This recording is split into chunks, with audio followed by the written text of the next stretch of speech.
কেশপুরের বুড়াপাট সমবায় সমিতির নির্বাচনে ৯ আসনে বিনা প্রতিদ্বন্দ্বিতায় জয়লাভ তৃণমূলের। দীর্ঘ কয়েক বছর ধরে সমবায় সমিতির পরিচালক মণ্ডলীর নির্বাচন বন্ধ ছিল।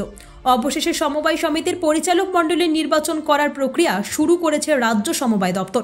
সেই মতোই বুধবার পশ্চিম মেদিনীপুর জেলার অন্তর্গত কেশপুর ব্লকের বুড়াপাট সমবায় সমিতির ৯টি আসনে নির্বাচনের নির্ঘণ্ট প্রকাশ করে সমবায় কর্তৃপক্ষ। মনোনয়ন জমা দেওয়ার নির্দিষ্ট সময়ে শুধুমাত্র তৃণমূল কংগ্রেসের পক্ষ থেকে ৯টি আসনে মনোনয়ন জমা করা হয়।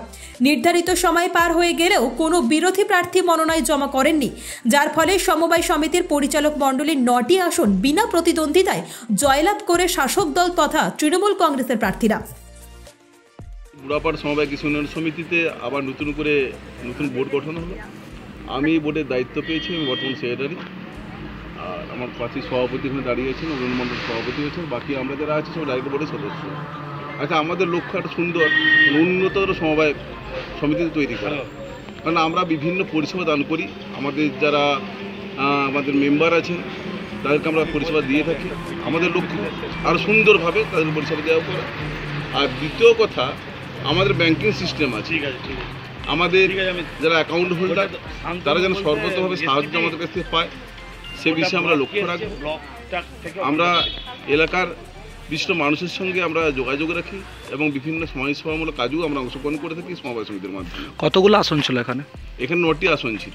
কোনো কি প্রার্থী পড়েছে তৃণমূল কংগ্রেস? অন্য কোনো প্রার্থী এখানে ছিল না। আমরা একটি দলের পক্ষ থেকে সকালে নির্বাচিত হয়েছি।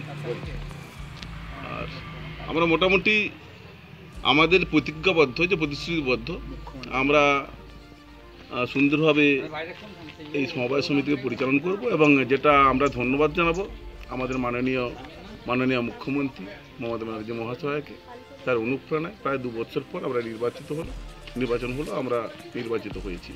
এটাকে ধন্যবাদ জানাবো। আবার আপনার নাম?